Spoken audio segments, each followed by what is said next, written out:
Hello everyone, my name is Mayra and today I'm going to talk about genetically modified organisms, GMOs.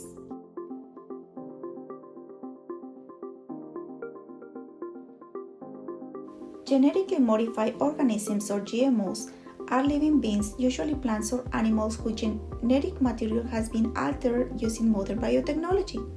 Scientists use this technology to give them new characteristics such as resistance to pests, tolerance to extreme weather, or improved flavor and nutritional value.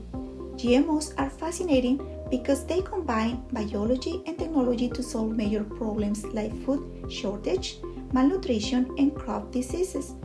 At the same time, they raise ethical and environmental questions about how far humans should go in modifying nature.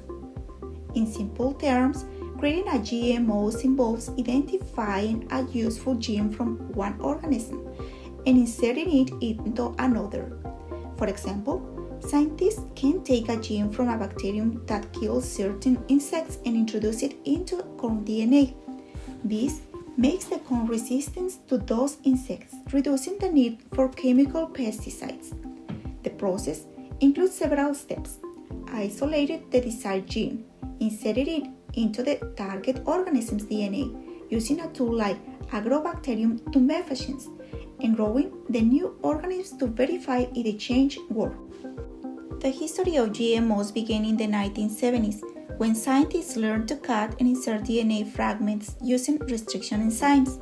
The first genetically modified organism was a bacterium created in 1973. Later, in 1983, the first transgenic plant was produced, a tobacco plant resistant to antibiotics.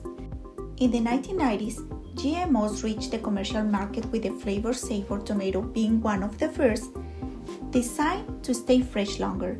Today, most corn, soybean, and cotton grown in the United States are genetically modified, and research continues to expand into medicine, livestock, and environmental conservation. Fortunately, many people benefit from GMOs. Farmers get crops that are more resistant to pests and diseases and that can survive drought and poor soil. This reduces production costs and increases food supply. Consumers also benefit from cheaper and sometimes more nutritious products. The environment can also benefit if GMOs reduce the use of harmful pesticides and allow farming with less water. However, biotechnology companies that own patents often gain the most economic benefits, raising debates about fairness and access. Despite their advantages, GMOs generate ethical, environmental, and social concerns.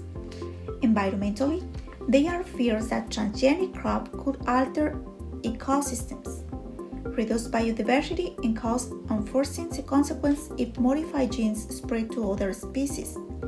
Ethically, it is questioned whether modifying the nature of living beings affect their intrinsic value.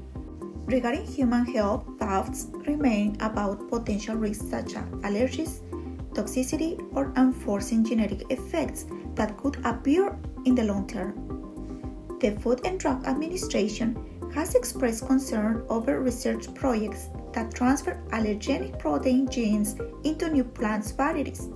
This could cause the appearance of unexpected allergens in foods, posing serious risks to sensitive individuals, as allergy reactions can be severe or even fatal, even at low levels. Although the FDA clarifies that such foods are not currently in the market, it warns that developers must ensure all products reaching the public are safe and legal. Besides food safety risks, the accidental introduction of unlabeled allergens could lead to product recalls, affecting both producers and consumers. Animal welfare is another concern, as the suffering in quality of life of genetically modified animals used to scientists or production purpose come into question. Finally, regarding access and control, large corporations could monopolize seeds through patents, increasing social and economic inequity. There is also a lack of public debate and conscience about the risks and benefits of these technologies. I believe GMOs are one of the most powerful scientific tools in our time.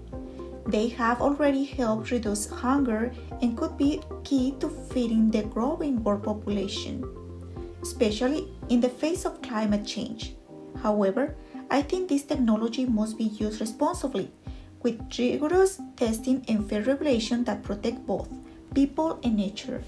In the future, scientists could use GMOs to clean pollution and develop plants that absorb more carbon dioxide to fight climate change. The possibilities are exciting, but society must balance innovation with caution. In conclusion, GMOs represent a major advance in human progress, combining science and agriculture to improve life on Earth. Their history shows how far biotechnology has come in just a few decades, and their potential continues to grow. Yet, as promising as this technology is, the transfer of allergenic protein genes into new plant varieties raises serious concerns about the safety of the global food supply. Therefore, strict oversight and transparency are essential to prevent health risks and maintain public trust. GMOs remind us that science not only transforms our world, but also challenges us to reflect on the kind of future we want to build.